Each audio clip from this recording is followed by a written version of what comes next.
A very warm welcome to one and all on my YouTube channel. Today, I'll be talking about organizational behavior and organizational structure. This is a very essential topic for human resources management students. So let's talk about this topic. So if you would be knowing about organization, so definitely you would be understanding that organization comprises of different departments and systems which collate together, and thereafter the working goes on. So talking about organizational behavior, it is a field of study that investigates the impact individuals, groups, and structure have on the behavior which is related to organization for the purpose of applying such knowledge towards improving organization's effectiveness. It is basically total a total outcome of all the things which an individual has in relation with the organization. So we generally see that different perceptions of people in an organization and how they interact with each other to cause that benefit and improvise on themselves, as well as in turn help organization to grow. That is together we call as organizational behavior. Now moving forward to an organizational structure. When you look at different organizations, so definitely you would be understanding that one organization is completely different for another organization. An organization such as Apple would not be similar to an organization such as Nike. Both have differences in their working, in their structure, in their culture, and many more things.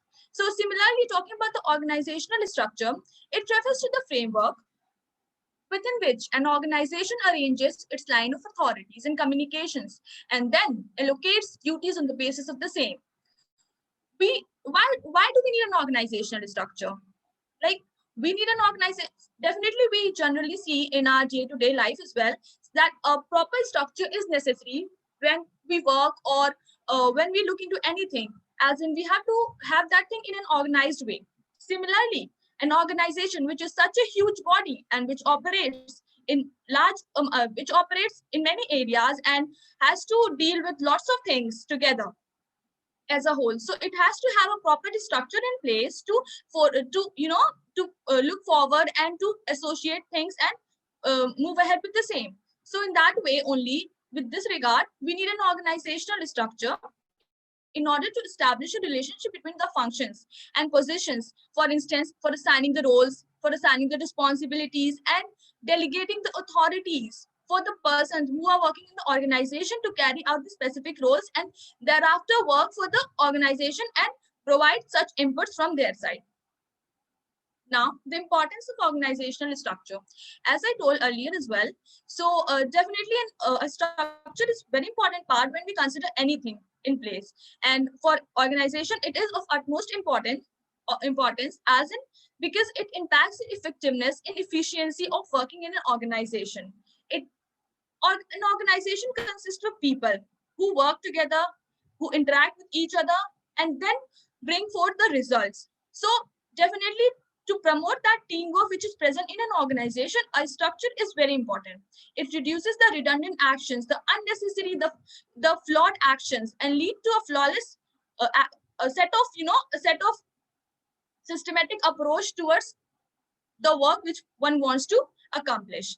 It thereafter improves communication, easy flow of communication, verbal, non-verbal, and all sorts of communication as well. So organizational structure is a backbone, or you can say is a base on which an organization lies, and because of that, it grows and it moves forward with its initiatives and whatever prospects it want to generate. Now, talking about the types of organizational structure. If you are a student of human resources management, so you would be knowing about these 4 types of organizational structure.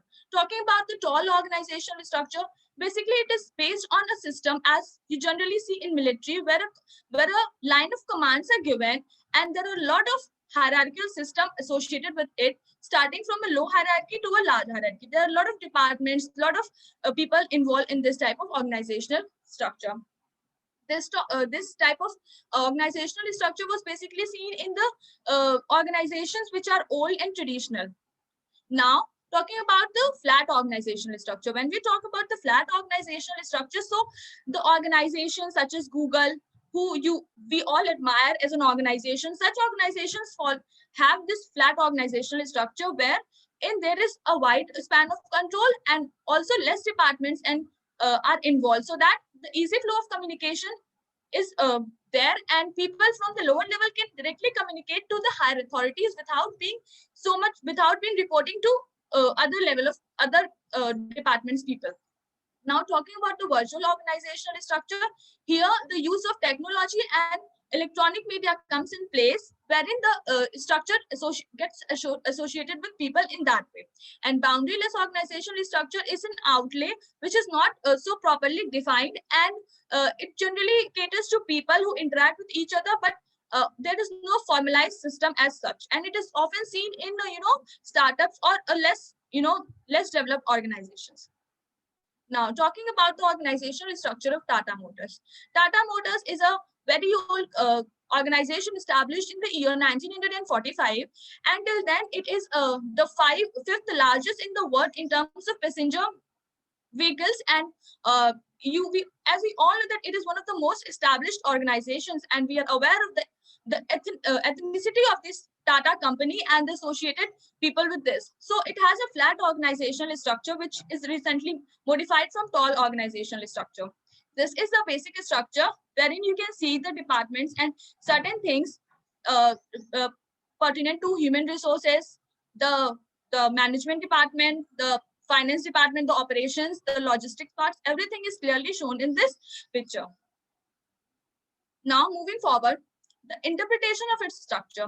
Why such a structure is important? Because this structure is important as in to have people on board, to allow them to easily communicate, to allow more and more interactions and innovative ideas to come on flow. Because in flat organization structure, what we generally see is that one person has the right to talk to the higher authority without being, without any without getting hampered, or without getting, have that feeling, my opinion would not matter for the organization. But when we talk about such a structure, this type of thing doesn't exist here. You can portray your views to the higher authorities, and they'll listen to you and they'll work accordingly. So that leads to more flexibility and more innovative ideas to come on floor and accordingly work on that.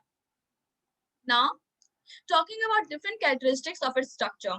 So when we talk about the flat structure, basically there are four characteristics which we see. That is the wide span of control. The control is like a large number of people are under control of one person, and this leads to less number of departmentalization, and it leads to the removal of that hierarchy which is going on in the traditional systems. Now, decentralization, the work is not limited to a few people, or authority is not only given to one person, but it is an anonymous decision for which you can put forward your views. Now, high work is specialization and less formalization. So a formal system is not much into place, but still there is a point where it can, put forward your views and talk to people. A friendly environment is established. That's why people do not feel out of place, and they try to, put forward their ideas as well.